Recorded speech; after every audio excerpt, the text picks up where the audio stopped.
네, 오늘 또한 활기차게 한번 시작해 보겠습니다. 저는 MC를 맡은 김현영이고요. 오늘 함께한 임지석 변호사 모셨습니다. 네, 안녕하세요. 법무법인 해율의 임지석 변호사입니다. 네, 반갑습니다. 아니 오랜만에 뵈어도 옷은 그대로. 또. 제가 원래 옷을 365일 거의 똑같이 사요. 와, 너무 부럽습니다. 부럽다고요? 예, 미니멀리즘 항상. 네, 옷이 하나밖에 없어서 쭉 네. 같이 입고 있습니다. 그렇군요. 네.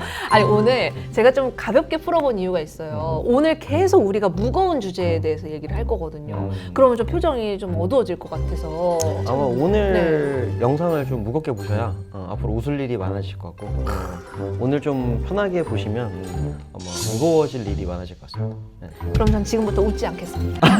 아니 촬영하실 저의 때는- 미래를 위해서. 아 그래요? 시청자를 위해서 좀 웃어주세요. 아, 네, 네, 알겠습니다. 네, 네. 이게 저도 항상 고민이 되는 게 계약서 관련한 거거든요.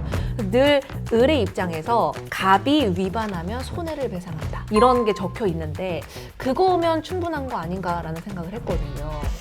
사실 손해배상은 없는 것보다는 낫지만 있어도 별 의미가 없습니다. 이게 무슨 말이냐면 사실 계약서에 없어도 어차피 손해배상을 해야 되는 거예요.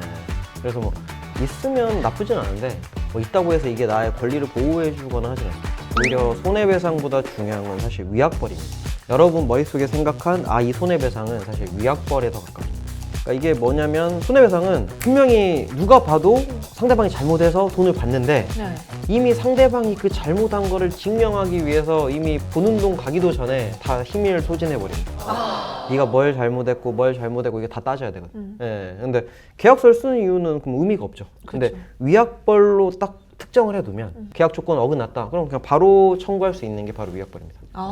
네. 그다음에 손해배상과 별도로 위약벌이 있다는 문구를 써줘야 실제로 이제 위약벌이 이제 계약서를 통해서 탄생하게 되는 겁니다.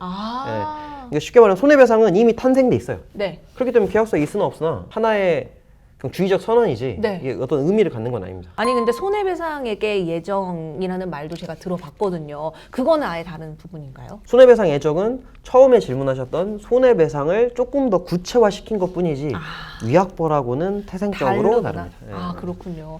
너무 구분하기가 쉬워졌습니다.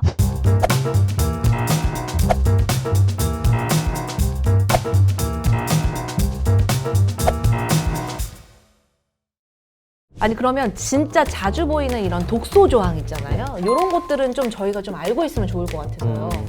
사실 이제 독소 조항을 되게 이제 어려워하시는데 크게 이제 두 가지가 있다고 보시면 돼요. 두 개만 기억할게요. 네. 왜냐면 두 개가 가장 자주 발생하기도 하고 좀 가장 좀 걸렸을 때 크리티컬합니다.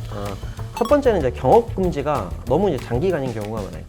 저희가 이제 MCM 표준 계약서를 우리나라에서는 처음 이제 배포한 로펌인데 그런 의미에서 처음에는 MCM이라는 개념이 잘 없었습니다. 그래서 기획사의 계약서를 따오다 보니까 사실상 둘은 굉장히 다른데 유사한 부분이 있어서 약간 당연시 받아들였던 게 있거든요.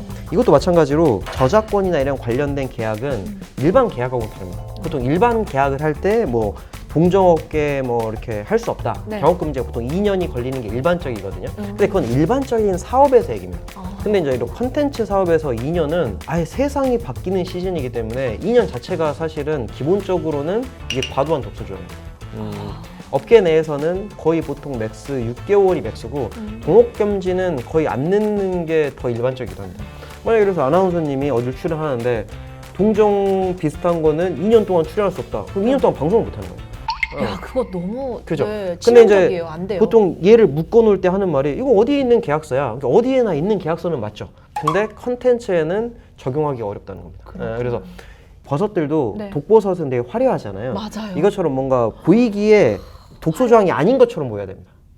그렇기 때문에 이것도 마찬가지로 경업금지 이거 계약서 어디에나 있는 거 아니야? 네. 라고 생각하지만 보통 일반적인 사업군과 크리에이터 사업군의 가장 큰 차이는 그게 적용되면 그 사람을 완전 거의 치명적이죠. 노예화시킬 수 네, 있는 구조입니다. 그러네요. 2년 동안 내 방송 한번 출연하면 너는 방송 출연 못 하는데. 그래서 통상적으로는 특별한 프로젝트에 있을 경우에는 거의 맥스 6개월이고 보통 이제 늦게 되면 어떤 특별한 사유가 있어야죠. 네. 근데 우리 같은 출연자 같은 경우는 이거 하면 안 되겠다. 그죠. 일반적으로는 네. 안 하는 게 맞습니다. 그다음에 한다 하더라도 아까 말씀드린 특별한 사유가 있을 때 어떤 영화 출연을 하는데 어느 영화 출연에 그런 이미지나 배역, 그러니까 이런 거는 이제 할리우드나 이런 게 훨씬 더 발달돼 있는데 네. 넷플릭스나 이렇게 발달돼 있는데 뭐 언제까지 감량도 어떻게 해야 되나 구체적으로 나오잖아요. 맞아, 이제 그런 거에 맞췄을 때 뭔가 경업 금지가 의미가 있는 거지. 그치. 우리나라의 지금 미디어 컨텐츠 사업 내에서 경업 금지를 넣는다는 건 특별한 경우가 아니면 독소 조항일 확률이 굉장히 큽니다. 그렇겠네요. 와, 이거 꼭 알아둬야 되겠는데요. 그죠. 네. 두 번째로는 이제 수익 분배에 대한 부분. 수익 분배. 이게 딱 보면은 아까 독소 조항의 요건이 독소 조항이 아닌 것처럼 보여야 된다. 이것도 뭐냐면 보통 이렇게 써 있습니다. 그 회사에서 수익금의 5대5로 분배한다. 5대5? 독소 조항 아닌 거죠. 되게 공평한데? 네. 우리 번 거에 5대5를 나누자는 거야? 너무 좋은데? 이렇게 계약하게 되는데 여기가 이제 거의 99%의 독소 조항이 사실 여기 있겠어요. 왜요? 네. 사실 여기서 이제 수익금이라는 개념이 네. 이미 모호합니다. 그런 데 있잖아요. 우리가 보면 엄청 막 재벌급인데 네. 뭐 재무제표 떼보면 뭐 수익금이 없어. 그러면은 야, 우리 그래 돈 많이 번 거 아니야. 그냥 뻥튀기 된 거야. 막 이렇게 오히려 이제 반대로 하잖아요. 그게 뭐냐면 그 사람의 뭐 임금이라든지 비용이라든지 이런 걸 다 빼고 남은 게 수익금입니다. 예를 들어서 제가 대표예요. 그럼 저 이번에 회사에서 한 30억 가져왔어요. 근데 이것도 이제 급여잖아요. 네. 그럼 저희의 수익금은 사실 0이 될 수 있는 겁니다. 아, 회사의 수익은 0이 될 수 있네요. 예. 아. 근데 이제 마찬가지로 이제 계약을 하는데 우리가 수익금을 5대5로 나누자 이랬는데 여기에 들어간 무슨 뭐 대관 비용, 뭐 이렇게 뭐 좀 촬영 비용, 뭐 이렇게 이제 사람들이 있으면 인건 비용 다 빼고 하면 수익금 0은 무조건 맞출 수 있어요. 어떤 의미에서 보면. 그러면 5대5가 너무 부당한데요? 그렇죠. 그냥 내가 주고 싶은 만큼 주는 거죠. 아. 예. 그러니까 왜 5대5도 하냐면 얘들 입장에서는 7대3으로 써도 되고 물론 상대방이 7입니다. 뭐 8대1로 써도 다 써도 됩니다. 왜? 수익금을 0 만드는 건 너무 쉽거든요. 예. 와, 조심해야겠습니다. 그래서 수익금을 5대5로 나눈다. 그러니까 이 기준이 수익금이 되면 안 됩니다. 기본적으로 이제 하려면 네. 이제 어떻게 해야 두 가지 돼요? 방법이 있어요. 네. 첫 번째는 아예 앞에 금액을 수익금이 아니라 매출액을 기준으로 합니다. 아, 매출액. 매출액은 이건 뭐 손댈 수 있는 게 아니거든요. 매출액을 기준으로 대신 이제 비율은 낮아지겠죠. 1%, 2%, 뭐 3%, 뭐 이렇게 매출액을 기준으로 하던가 아니면 뒤에 있는 부분을 수익금을 굉장히 디테일하게 써야 됩니다. 그러니까 수익금이란 여기 정의부터 시작을 해야 돼요. 그래서 특정된 어떤 뭐 교통비, 뭐 광고비 어떤 딱 지정된 금액만을 뺀 빼고. 나머지 벌어지는 건 모두 수익금이다. 이렇게 해야지. 그러니까 너무 쉬운데 너무 쉽게 손대지 못하게 세부적으로 미리 정해놔야 돼요. 이게 제일 중요하네. 매출액. 현실적인 문제에 있어서는 크리에이터 분들이 사실 그런 메인 매출을 잘 알 수가 없거든요. 그러면은 사실 뭐 순수익을 하는데 뭐 쓴다고 해도 또 이것도 사실 쉽지 그렇겠다. 않습니다. 그렇게 하면 매출액을 기준으로 하는 게 훨씬 편합니다. 대신 이제 그건 알긴 알아야죠. 이게 상대방이 너무 과도한 게 아니라 당연히 이제 수익금의 5대5면 통상 매출액 기준으로 하면 한 뭐 10%, 15% 굉장히 줄어들 수 있어요. 와, 여러분 조심하세요. 야, 매출액을 기억해 주세요. 네. 네.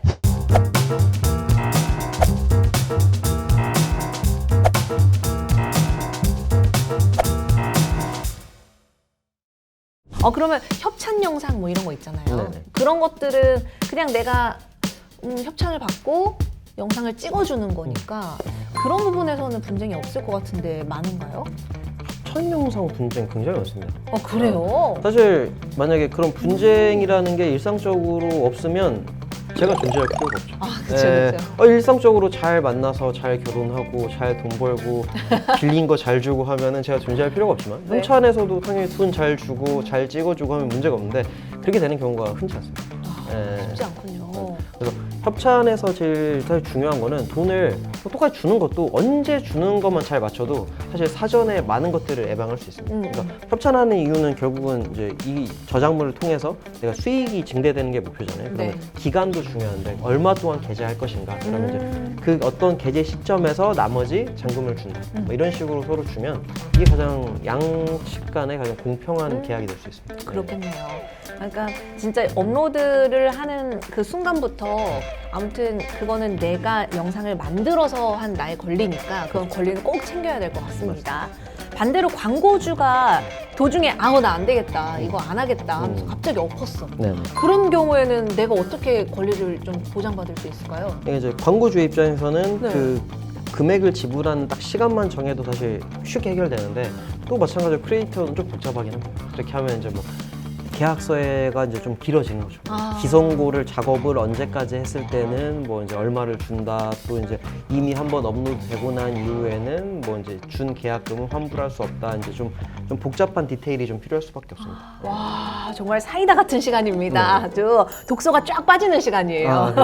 약간 그럼 플러스 첨언해드리면 네. MCN 계약서는 법무부 회율에서 대한민국 최초로 약간 공개한 적이 있으니까 MCN 계약을 하실 때는 그거를 찾아보시면 다른 이제 독소 조항하고 사실 비교할 때도 활용하실 수 있습니다. 그거는 변호사님한테 따로 연락을 해드려야 되는 건가요? 아니 그냥 이미 오픈소스로 오픈됐어요. 세상에 어쩜 이렇게 좋은 일을 많이 하세요. 네, 너무 든든합니다. 자, 오늘은 우리가 실전 무기를 가득 채운 그런 느낌이거든요. 우리 임지석 변호사님과 다음 회에 다시 한번 인사드리겠습니다. 여러분, 감사합니다.